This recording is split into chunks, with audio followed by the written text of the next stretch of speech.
Well, hello. Hey, this week's thrift store find of the week is a two-parter. Part one leads directly to part two. And in the interest of full disclosure, I will say that the first item I'm going to tell you about did not technically find at a thrift store, but at a church rummage sale. I paid a grand total of $3 for this item. No tax, just 3 single dollar bills. It is 50 years old. It was dirty as dirty gets when I got it, because my guess is it probably sat for the better part of the last 50 years in a closet, an attic, or a garage or somewhere, accumulating 5 decades of crud in the process.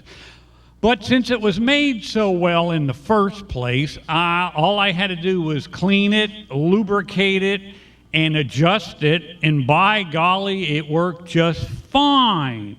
And here is my acquisition from the year 1963.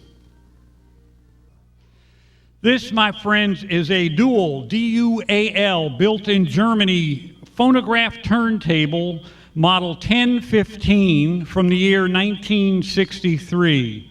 Right there it says dual, right below it says 1015. It is a fully automatic turntable that plays 33, 45, and 78 RPM records.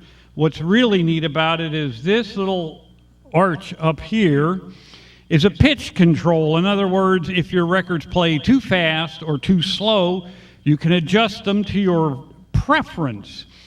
Now, if you don't know much about phonograph records, and if you're younger than a certain age, you probably don't. Turntables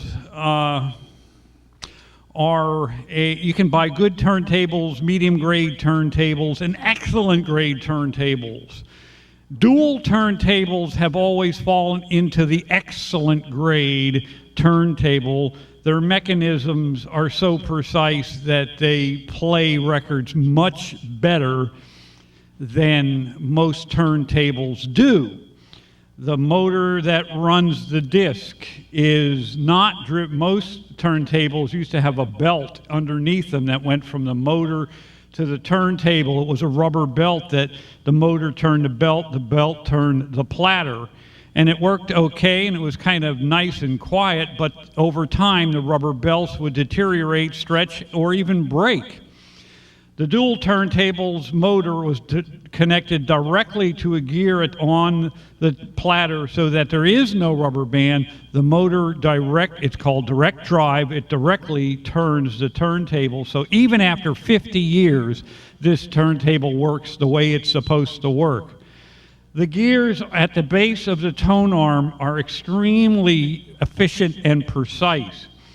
I was told by a former technician who used to sell turntables back in the day that when the dual representatives would come into the store to demonstrate a dual turntable, they would adjust the counterweight on the tone arm, which is what plays the records, so it would be a little bit too light and not sit down into the grooves of the records.